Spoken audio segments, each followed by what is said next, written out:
4 ways to get unstuck in your sermon writing without simply working harder. To misquote a recent blockbuster, dread it, run from it, writer's block still arrives. The original quote was about destiny, and today's post is about destiny too.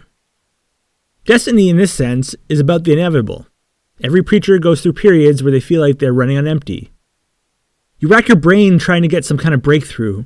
You lay awake at night mulling over the details of your topic, trying to find the perfect introduction. You wrestle with your sermon outline and find it becomes increasingly confusing. You're working hard, but despite this effort, you remain stuck. You're looking for some kind of traction that will allow you to move forward, but like the car stuck in the mud spinning its tires, working harder is not always the solution. Sometimes you need to step away from the grind and try a different approach to getting unstuck. In this post, we're going to look at 4 things you can do to break through your writer's block and get unstuck without necessarily just working harder. Number 1, pray. We're trained to think that working harder will lead to the outcomes we want. We're told that if you want to get something, you have to make an effort. You have to be more, do more, and find some way to achieve through your diligence. But in preaching, this isn't always the case. Preaching is a mix of human effort and an outpouring of divine grace. When we find ourselves empty, unsure, and stuck, we have more options than simply relying on our own ability. We can turn to God in prayer. The preacher who prays connects their efforts to the divine effort and gives their work into God's hands. It's here where the preacher finds solace, peace, and direction for their preaching. Number 2, rest. The rhythm of the contemporary church is steady. Sunday is always coming, and the preacher must always be creating, thinking, inspiring, and working towards the next sermon. Even still, the preacher must rest. God did after 6 days of creation, and you should when you find yourself stuck. Taking a break is the quickest way to relieve the pressure of a sermon that isn't coming together. The preacher who rests when stuck will return to their work with fresh eyes. Number 3, employ the shower principle. The shower principle comes from an episode of 30 Rock. Alec Baldwin's character is stuck, and instead of focusing on the problem, he's practicing his putting game.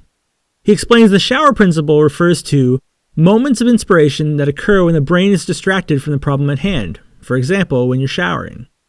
Essentially, by not focusing on the problem and focusing on an inane task, like showering or putting, you allow yourself space to be inspired. I experienced this myself in my academic work.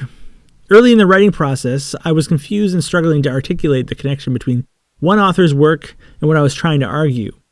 I wrote and wrote and wrote and got nowhere. I eventually gave up and started riding on my exercise bike. Almost immediately, I gained surprising clarity, and my thoughts, which had been previously convoluted and messy, were suddenly clear and concise. I wouldn't be surprised if we all have experiences like this, and if you do, please share in the comments if or when you've experienced this kind of clarity. The preacher who engages in intentional distraction will create an opportunity for inspiration to occur. Number 4, talk to people. Sometimes it feels like preaching is meant to be a surprise, but it's not. Yes, we should be looking to inspire and refresh timeless truths.